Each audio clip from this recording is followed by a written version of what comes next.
And except for the main event, that was the whole program. And that's why we were, Brian and I'm speaking to the greater assemblage of listeners out there, why we were downtrodden and downhearted and kind of bummed out by what we thought was going to be a kind of a guaranteed bright spot after last week on Saturday nights.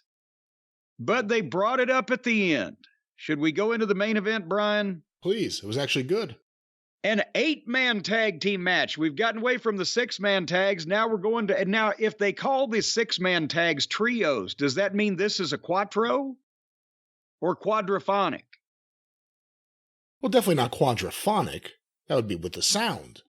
Okay, then it's got to be a quattro, right? I guess it could be.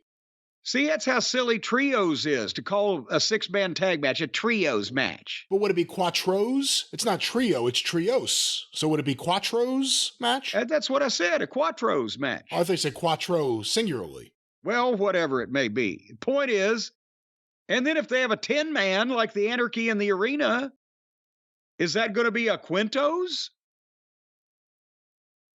Might better just use the goddamn numbers. What about quartet match? Well, that would be a tag. A quartet match? Yeah. Well, your tag team, your team is the quartet. No. The whole match is the quartet. Well, why does that have to be the rules? And then give one of them a violin and the other one an oboe and the other one a guitar. You'd have a string quartet. I'll take the guy with the oboe. Well, I used to know a guy played an old oboe. Used to play it across his knee. Play me a song, Curtis Lowe, Curtis Lowe. All right, anyway. These are the breaks, Curtis Blow, Curtis Blow. No. Curtis Lowe, not Curtis Blow. The Ballad of Curtis Lowe by Leonard Skinner. Play me a song, Curtis Lowe, Curtis Lowe. I wish that you hiss everyone would know. Come on, you're upsetting people. All righty then. So the 8-man tag was the Gun Boys and Gin and Juice against Ricky Starks, FTR, and CM Punk. And they did all these separate entrances and saved Punk's for last. And then you heard, like Mussolini, with cheers and boos. And everybody was standing. Some people were cheering. Some people were flipping birds and going, fuck you, fuck you. And then the people that were cheering tried to drown out the people that were booing, and vice versa.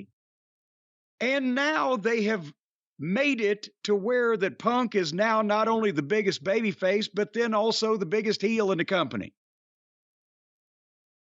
And it wasn't the EVP's plan with their slander campaign after they got their panties in an uproar because Tony wouldn't powder their pussies by firing the guy that kicked the shit out of them after they put the mouth on him, slandered him, and then instigated a physical confrontation that they were not equipped to handle. And he has done absolutely nothing, he being Tony, to punish the officers of his company who have devalued one of his assets and basically come out and told the most dedicated part of his audience, do not like this guy, don't support this guy, and don't watch this guy even though he's in our company. Because we're mad and he's a bad person. But now the guy that was universally being cheered at, and he's still an attraction. Punk is still at, because now he's the most controversial person in wrestling, because he's the only person that in the business that can get the biggest positive reaction and the biggest negative reaction on the shows that he's on. But it wasn't the EVP's plan to make him attractive in that way. It was their plan to poison him to their fan base so that they wouldn't want to see him. And Tony would spend the millions of dollars that he's paying Punk unnecessarily, throwing it down a well because he couldn't get his full value out of Punk because he'd been poisoned to the fans. That's what the EVPs tried to do. And it still remains to be seen whether it's going to affect, is it going to affect his merchandise business? And the merchandise he sells, are the AEW faithful going to buy Punk's merchandise like they were? That's going to cost Tony money. Are they going to come to buy tickets on Saturday nights, much as the people who like wrestling and want to see a program that makes sense and is not pointed at and written for and catered to children and childish minds? They don't want to go on Wednesday now. They want to go on Saturday. But that wasn't Punk telling them don't support the Wednesday night show. That's just demonstrably we're going to get wrestling on Saturdays, hopefully, rather than childish trampoline cowboy bullshit. So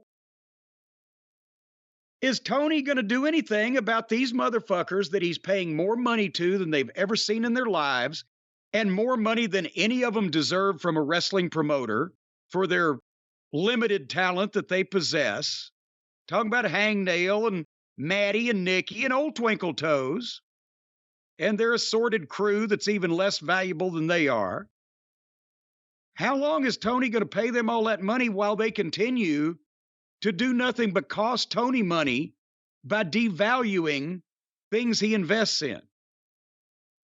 So the people, every time Punk gets in, the booers want to boo him, then the cheers want to out-cheer the booers, and then the booers want to out-boo the cheers, and it gets a reaction, but it's needless and unnecessary.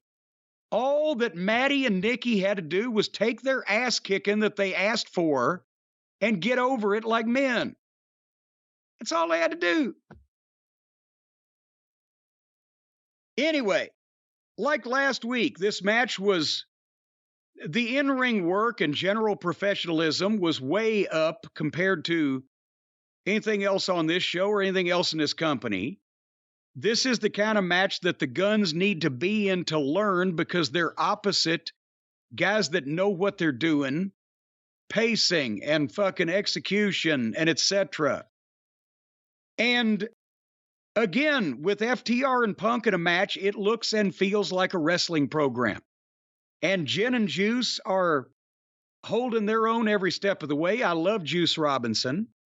And the Guns they have such promise, and they're so animated, and they work so hard, but they need direction that these guys who are more experienced and more talented than the Guns' normal opponents gave them. And the match, it moved at 100 miles an hour for a long time, but it flew by because they kept it fresh. It made sense. They didn't bury the referee. Everybody was tagging in and out. There was no extended floor fights. Was there a dive in this fucking thing? Thank God I don't think I saw one. Yes, Cash did the dive at the end and the finish when everybody went crazy. Cash did a dive and it looked like he killed his opponents and him too. Himself, yeah. Yeah. So it was a goddamn wrestling match instead of a bunch of guys on a trampoline jacking off, like the California contingent. And then, again, the match made sense. They got heat on Punk. And finally, he made the hot tag to Starks. He made a nice comeback. That's when it broke down into an 8-way, and some guys went to the floor. And Cash did the dive that he almost overshot the barricade and everything. But it was during the big build to the finish and the blow-off of everything. That's when all the big shit happened. And then Starks hits a spear on everybody. But as he ends up through the ropes head first, Juice nailed him from the floor and he spun into Jay White's finish. Boom. 1, 2, 3. So now the heels have won. And holy shit, where are we going to go from here? Great match again for a main event. Unfortunately, most of this program felt like Dynamite instead of what we got last week from Collision, but you can see that they're trying, with Hobbs getting a decisive win, with Miro getting a short promo where he just, gets his new gimmick over, with the main event delivering in the ring, with even the matches that weren't very good, not just doing all the bullshit that happens on Wednesday night. You can tell they're trying to make this show different, but they do apparently need a better line of demarcation crossed in the sand on what talent is going to be allowed on this program. Well, there's the problem. How much of this is going to be an ongoing problem whenever there's a pay-per-view the next day and everyone's in town at the same time? And Tony forces, and I understand there's financial reasons. You've got a national television show and you want to plug the pay-per-view you've got the next day. It's not Collision's fault that the pay-per-view has a bunch of matches nobody gives a shit about except for the people who would buy it just to see New Japan's Howie the mailroom guy. Just random people, but that's why I'm sure he did a lot of this, because it's the night before the pay-per-view and they wanted to push it. But, they're going to be preempted on Saturday nights. And Saturday night is always the night before the pay-per-view. So if Collision is going to be a good show, except the night before a pay-per-view, or except when it's preempted, we might not be able to find it. That's going to be a handicap to overcome. I wish they'd switch nights. Wednesday, they never fucking move anywhere.